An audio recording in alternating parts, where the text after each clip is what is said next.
तो क्या आरओ का पानी, क्योंकि उसमें मिनरल्स कम होते हैं, सब तो साफ हो जाता है, तो क्या सेहत के लिए ठीक है, किडनी के लिए ठीक है? देखिए, आरओ का पानी डेफिनेटली किडनी के लिए थोड़ा सा बेटर होता है। क्यों? क्योंकि हम जियोग्राफिकली अगर देखेंगे तो बहुत सारे एरियाज होते हैं कंट्री के जो कि एक स्टोन बेल्ट कंसिडर किए जाते हैं। स्टोन बेल्ट का मतलब होता है कि उस पर्टिकुलर जियोग्राफिकल रीजन के अंदर किडनी स्टोन का जो फॉर्मेशन होता है आम पब्लिक में वो ज़्यादा होता है। उसका जो बेसिक रीजन होता है वो ये होता है कि उस जगह के ग्राउंड वाटर के अंदर मिनरल्स काफ़ी ज़्यादा होते हैं। तो अगर आप बिना आर वाला पानी पिएंगे तो उसमें मिनरल्स आपकी बॉडी में ज़्यादा जाएंगे और आपको किडनी स्टोन का टेंडेंसी बढ़ जाएगा।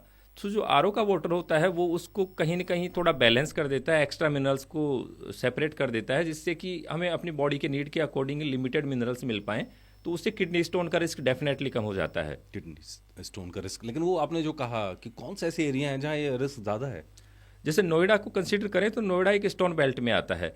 ऐसे ही गुजरात और राजस्थान के कुछ एरियाज है पहाड़ों के आसपास वाले, वो भी स्टोन बेल्ट में कंसीडर किए जाते हैं, जिसमें किडनी स्टोन का टेंडेंसी बहुत ज़्यादा होता है।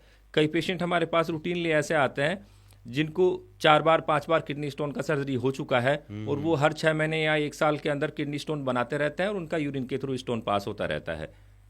तो क्या है, मतलब जिनके इस तरह के बनते रहते हैं किडनी में स्टोन्स वगैरह, उनका कोई इलाज है कि आप लाइफस्टाइल में ये चेंज करें तो बेटर हो जाएगा? देखिए, यूरोलॉजी में एक डिक्टम होता है, once a stone former always a stone former. इसका मतलब यह है कि एक बार जिसको अगर स्टोन बन जाता है तो उसको जिसको नहीं बना उसके कंपैरिजन में 50% ज़्यादा रिस्क होती है, और वो रिस्क टाइम के साथ में बढ़ती जाती है।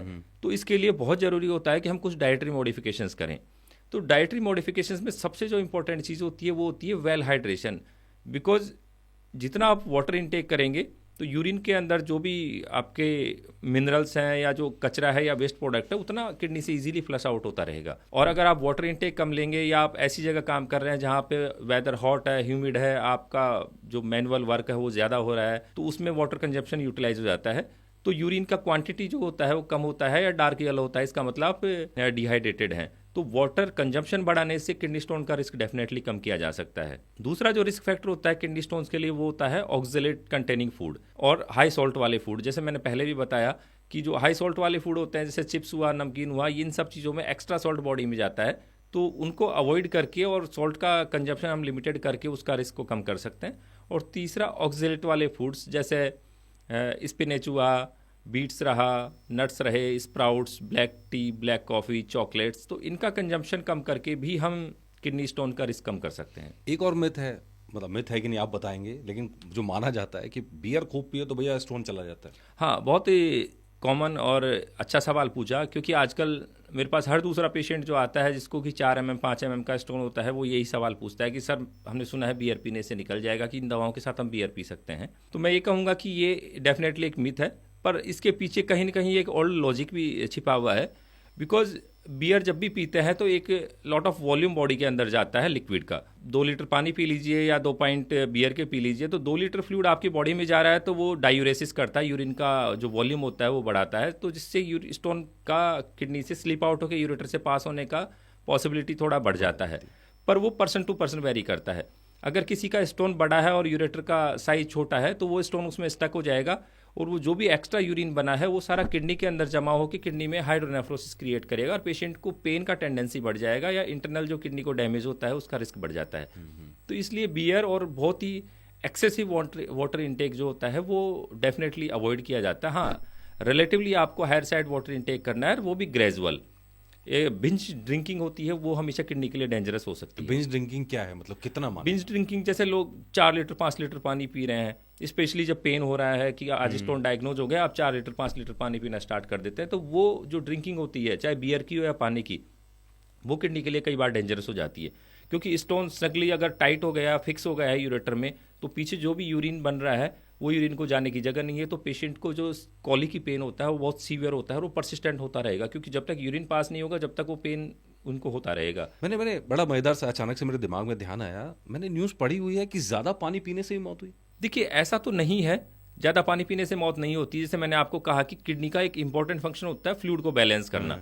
तो अगर आप बहुत ज़्यादा पानी पिएंगे तो किडनी के ऊपर वर्कलोड बढ़ जाता है। जैसे कोई इंसान 8 लीटर पानी पी रहा है तो बॉडी को तो 700 से 1000 ml जो पानी होता है वो बॉडी की नेसेसरी मैकेनिज्म को कंट्रोल कर मैनेज करने के लिए यूज़ होता है, बाकी सारा एक्सक्रीट हो जाता है। तो वो पेशेंट का लगभग 6.5 से 7 लीटर पानी होता है वो यूरिन के तौर पे बाहर निकलेगा। तो कोई भी पेशेंट अगर 24 घंटे में 6-7 लीटर यूरिन पास करेगा तो उसमें बहुत सारे मिनरल्स एक्सक्रीट होते हैं और पेशेंट यूरिन पास करते करते भी परेशान हो जाएगा। जैसे रात को उसको 4-5 बार उठना पड़ेगा। तो कोई पेशेंट अगर 4 से 5 बार रात में अगर पेशाब करने के लिए उठेगा तो डेफिनेटली उसकी स्लीप डिस्टर्ब होगी। उसका स्लीप अगर अच्छा नहीं होगा तो अगले दिन उसका जो जो प्रोडक्टिविटी है वर्क की वो डेफिनेटली अफेक्ट होगी। अच्छा, मजेदार चीज़ इसमें आयुर्वेद में एक बड़ा अच्छा कहा जाता है कि सुबह आप ज़्यादा पानी पीजिए और शाम तक आते आते पानी की मात्रा कम करते जाइए, मतलब ताकि रात को भी प्रेशर ना रहे, सुबह थोड़ा ज़्यादा, दोपहर को मिनिमम और शाम को आके बहुत कम। तो ये नॉर्मली एक हाँ जी, ऑर्डर ये रहता है। ये ये डेफिनेटली एक लॉजिकल चीज़ है या लॉजिकल एडवाइस हम इसको कह सकते हैं। बिकॉज जो मॉर्निंग के अंदर ज़्यादा वाटर इनटेक होता है वो डेफिनेटली आपके डाइजेस्ट सिस्टम के लिए बहुत हेल्पफुल होता है, जिसमें कि इंसान अच्छा आराम से फ्रेश हो सकता है, स्टूल आराम से पास कर सकता है।